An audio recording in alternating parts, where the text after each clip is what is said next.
வணக்கம், நான் உங்கள் RR Capital சதீஷ். NSE அபிஷியலா இந்தியா பாசிவ் ஃபண்ட்ஸ்.com சொல்லி புது ஒரு வெப்சைட்டை லான்ச் பண்ணியிருக்காங்க. இந்த வெப்சைட்டோட நன்மைகள் என்னென்னங்கிறத நம்ம பார்க்க போறோம். பொதுவாகவே இன்வெஸ்ட்மெண்ட் வரும்போது நிறைய பேர் இண்டெக்ஸ் ஃபண்ட்ல இன்வெஸ்ட் பண்ணுங்கன்னு சொல்லுவாங்க. ஏன்னா அதுல ரிஸ்க் அதிகமா இருக்காது. இண்டெக்ஸ்ல என்ன கேட்டகரியில என்னென்ன ஸ்டாக்ஸ் இருக்கோ அந்த அளவீடுக்கு தகுந்த மாதிரி அந்த பெர்சன்டேஜ்க்கு தகுந்த மாதிரி நம்ம இன்வெஸ்ட் பண்ண வேண்டியிருக்கும். நிஃப்டி 50 இண்டெக்ஸ் ஃபண்ட் எடுத்துக்கிட்டீங்கன்னா அதுல எந்தெந்த ஸ்டாக் எத்தனை % அலோகேஷன்ல இருக்கோ அதை அப்படியே இதுல நாம பண்ண வேண்டியது இருக்கும். ஸோ எப்பெல்லாம் எக்ஸ்சேஞ்சில் அது சேஞ்சஸ் வருதோ அந்த டைம் எல்லாம் இது ஆட்டோமேட்டிக்கா இதுல சேஞ்ச் பண்ணணும். அந்த மெக்கானிசம் தான் இது இருக்கு.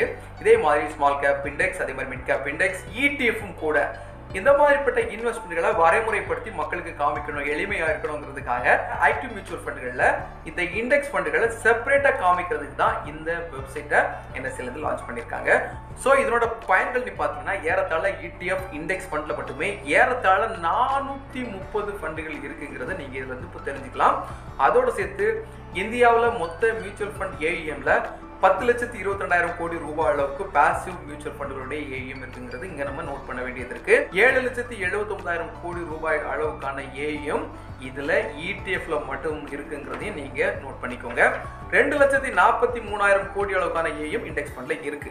சரிங்க, இதுல இப்போ நீங்க ஆதித்யா பிர்லாவோட ஒரு நிப்டி 50 ஃபண்டா இருக்கலாம், அதே மாதிரி HDFCயோட ஒரு நிப்டி 50 இருக்கலாம், அல்லது நிப்டி 100 இருக்கலாம், அல்லது நிப்பானோட இந்த மாதிரி நீங்க கேட்டகரி வைஸ்ல பார்க்கும்போது அதனோட பெர்ஃபார்மன்ஸ் ஸ்கிரீனர்லாம் நம்ம ஒரே இடத்துல பார்க்கிறதுக்கு இதுல ப்ரொவிஷன் கொடுத்துருக்காங்க. ஒட்டுமொத்தமா இந்த பாசிவ் ஃபண்டுகள்ல இருக்கக்கூடிய டேட்டாஸ், அதாவது starting date to till date வரைக்கும் உள்ள டேட்டாஸ் எரர் இல்லாம இருக்கு. எரர்ங்கிறத வேர்டை நான் திரும்ப சொல்றதுக்கு முக்கியமான காரணம் என்னன்னா, ஏற்கனவே இருக்கக்கூடிய புரோக்கர்ஸ் மூலமா பண்ணிக்கிட்டு இருக்கக்கூடிய மொபைல் அப்ளிகேஷன்ல ரீசெண்டா வந்த எரர்ஸ் எல்லாம் உங்களுக்கு ஞாபகம் இருக்கும் இல்லையா? இந்த எரர்ஸ் டேட்டாஸ் இதுல இல்லைங்கிறது நம்ம கவனிக்க வேண்டியது ரொம்பவே முக்கியம். பாசிவ் ஃபண்டுகளில் இருக்கக்கூடிய AUM ரொம்பவே டீட்டெயிலா உங்களுக்கு கொடுத்துருக்காங்க. அது இரண்டாவது விஷயம். இதை விட லாஸ்ட் ஃபினான்சியல் இயர்ல இந்த பாசிவ் இண்டெக்ஸ்ல எவ்வளவு பண்ணியிருக்காங்க, இன்னைக்கு டேட் வரைக்கும் எவ்வளவு பண்ணியிருக்காங்க டேட்டாவும் அப் டு டேட் உங்களுக்கு கொடுத்துட்டு இருக்காங்க.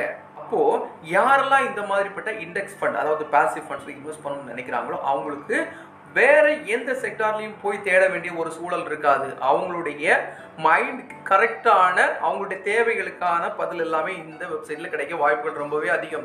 ஏன்னு பார்த்தீங்கன்னா, நீங்க ஒரு இண்டெக்ஸ் ஃபண்டை நோக்கி உள்ள போகும்போது உங்களுக்கு ஒரு ஸ்மால் கேப்போ அல்லது மிட் கேப்போ லார்ஜ் கேப்போ இருக்கக்கூடிய சாதாரண ஆக்டிவ் ஃபண்டுகளில் உள்ள எண்ணங்கள் வராமல் தடுக்கிறதுக்கு இது வாய்ப்புகளாக இருக்கும். ஸோ உங்களுடைய தேவைகளை இது மூலமாக ஈஸியாக நிவர்த்தி பண்ணுறதுக்கும் வாய்ப்புகளாக இருக்குங்கிறது என்னுடைய எண்ணம். இன்வெஸ்ட்மெண்ட் வரும்போது உங்களுடைய சொந்த முடிவுகள் எடுங்க. இது முழுக்க எஜுகேஷனல் பர்பஸ் தாங்கிறதையும் மறந்துடாதீங்க. இன்னொரு தகவலை பார்க்கலாம். அது வரைக்கும் பாய்.